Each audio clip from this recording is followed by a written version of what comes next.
Welcome, fellow digital duck aficionados. The early days of gaming were sadly bereft of ducks. Despite the best efforts from game developers and the clamouring from audiences, the hardware of the day couldn't do justice to these magnificent birds. Word of this problem reached Kyoto, Japan, where playing card and electronic toy manufacturer Nintendo recognised the problem. They immediately set to work on creating a more powerful games console, the Famicom, in order to relieve gamers of this duckless purgatory. Later rebranded as the NES in the West, the console was a success.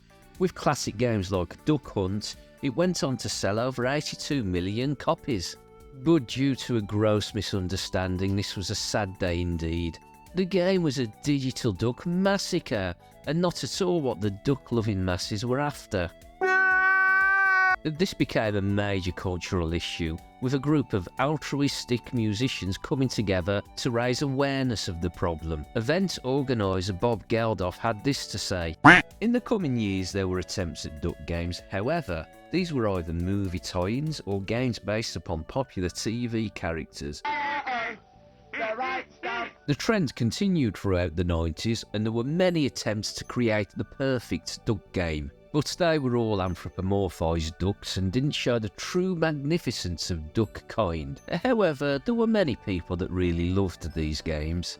Then came along the 3D era. Gaming started to be taken more seriously, and the search for the perfect duck game took a backseat to more frivolous things like gameplay, storylines and characters. Throughout the 2000s, many people would debate what makes a great game. Some would argue an emotional connection to the plot and the characters, others a huge open world with imaginative world building, deep lore, and that rewards exploration. Many believe that great gameplay was key, which keeps you coming back for just one more game, and for some, simply a game where you can hang out with friends and come together to achieve common goals and create awesome memories. These people are objectively wrong. What makes a great game is ducks. Ducks, ducks, ducks, ducks, ducks.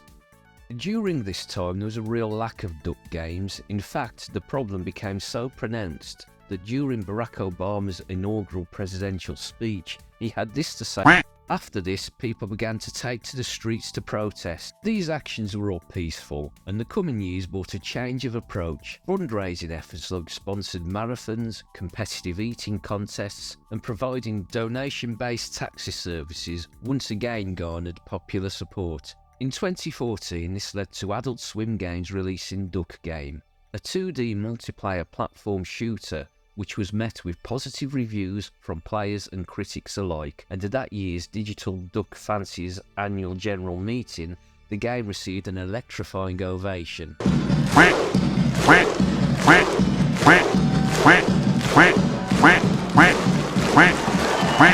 Whilst AAA gaming companies ignored this groundswell of popular support, indie developers took note. In the coming years, a swath of indie-based duck games came out. Many platformers, a VR sci-fi game, and a duck detective game, to name but a few. But in 2022, Turbo Lento Games brought us a game no sane and rational person can resist. Placid Plastic Duck Simulator. Yes, that's right, plastic ducks. Even better! Gone are such distractions like completing goals, meaningful choices, or laborious gameplay. You just sit back and bask in the duck-filled glory. Majestic! We truly are living in the 21st century.